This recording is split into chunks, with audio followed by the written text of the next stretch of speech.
Kapod naton Barangay Villamonte Kapitan Romel Flores. Good morning si Action Marlon dari sa Action Radio Bacolod. May aga, Action Marlon, kag may aga, mas tagpalamati sa Action Radio. Salamat gid Kap sa paghatag sang tiyempo dari sa Action Radio Bacolod. Daw kay nakabin siling ko ang developments Bacolod, why man aton ni ginapamatukan bagod para man sa kayuhan sang Bacolod noon. Pero kung kaisa, hindi gid bala malikawan nga mayara gid sa nagakapektuhan nga mga residente labi na kon baha ang balanta nga ti dugay na gid man na problema diri sa sudad ta Subong.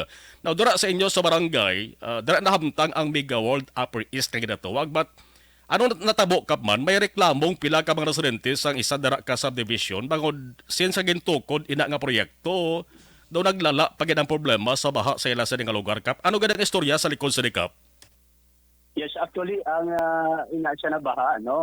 In so far, daw plus flood man lang siya.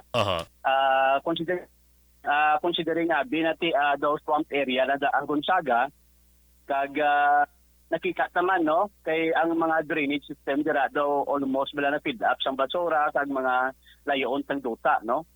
So, because ang volume ng tubig, kay mo to na chimpo daw, kusog man itong ulan, so nagsaka-saka magid ang tubig, no? But may initiative na ginobra ang barangay. Well, in fact, gani nagdihon kita na atang isa kasugilanon sila di nag-ocular kita site inspection dira, no? Upod sang DPWH, pinagi man sang hinyo sang aton na Congressman Greg Gasataya, no, na inspeksyonon gid. Pinagi man sa request diri sang barangay council sang barangay Villamonte. Okay. So yes, so para Sir Marlon, no? Actually, through man sang bulig man sa Mega World, kinag-apilar kita sa ila, nag-ubra sila da sang drainage system, nagapagwa dira sa Burgos na extension sa kilid sang dalan da bara. Itsuapen lang gid kay ang drainage system dira sa along sa Burgos nato na road, taas sa 1 meter compare sa exit sang aton Gonzaga subdivision. So that's why may tendency na halin dito ang tubig sa Lopez East, gadalagan padira gabaklo padira sa aton sa may Gonzaga subdivision.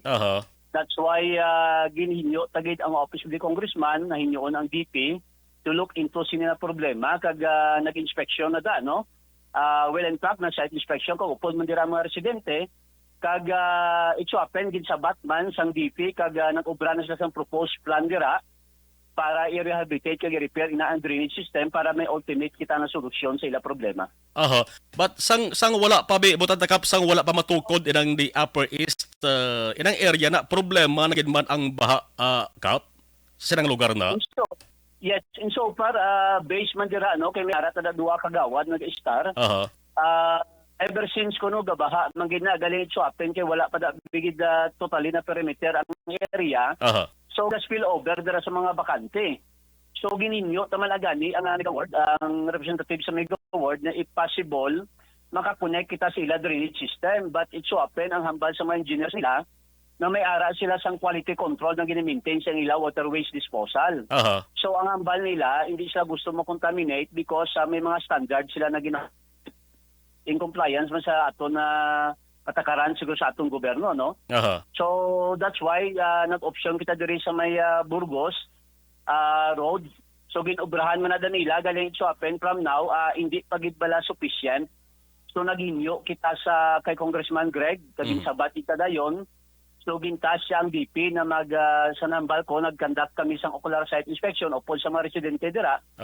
Kag ginobrahan na sang proposed na budget plan, no? Naging sumiter naman sa aton Office of the Congressman kag during sa mga cases sang rainy season, no? Well, in fact, kinamonitor tagid ang area sa mga flood prone areas diri sa barangay.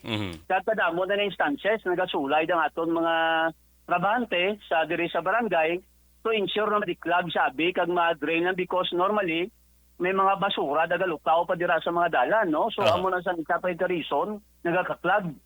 So but inaya temporary na solusyon, but that's why gin-address na sa aton na Office of the Congressman through sa DP because nagapati kita na mabuligan kita sa permanent solusyon dira sa Gonzaga subdivision. Mga pilang estimate niyo ka para residente or families nga affected sa baha sa sinang subdivision? Actually, ang total sa household, I think, do mga 86 sila, pero normally more or less siguro hindi magita mo nakadamo ang apektado dira kay some of the areas taas man no. Aha. May portion lang dira sa may simbahan na nubo-nubo manggid siya. So ang tendency sa tubig kung gaulan, mabackflow gida sa anay kag hindi na siya mag-drain unless masubside ditong Burgos na area because nubo ina na area, nubo ang iya na outlet dira. Aha. Okay, magluwas sa siya ng area gin mono mo nga ginhamtangan sa subdivision cap. May iban pa nga kapurukan kadara sa barangay mga ginakabig sa gihapon flood prone areas. And so far no, nakita ko last time ang sa isla to but because ang pagbulig man sa DP kag gitalalayan man sa barangay na nag-obragi kita sang exit na tubig pakadto sa Waduwad Creek. So and so far ang Purok Isla why na ginareklamo during sa isang paing na pagbagyo, wala na nagsaka ang tubig sila kag ginapasalamatan ko man na ang pagbulig sa tanan.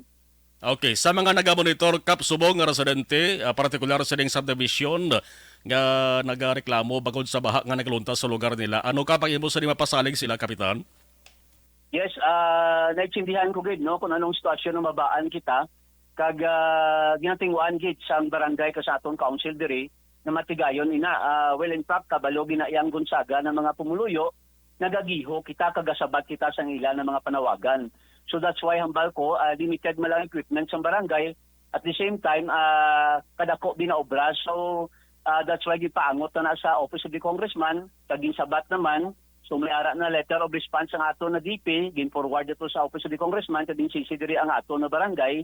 So we look forward that is 2023 matagaan na ginasang aksyon para at least matigayon na masulhay na daw pagsayo naton sa pangabuhi dira sa Gonzaga Subdivision. Yes, ginalauban ta ka pa kabayunta kung hindi kay ma-resolve at least mapaganahagan iring baha dira sa area. Anyway, Kapitan Romel Flores Kap, thank you so much ka pa sa information ka sa tiyempo ginatag diri sa Action Radio Bacolod.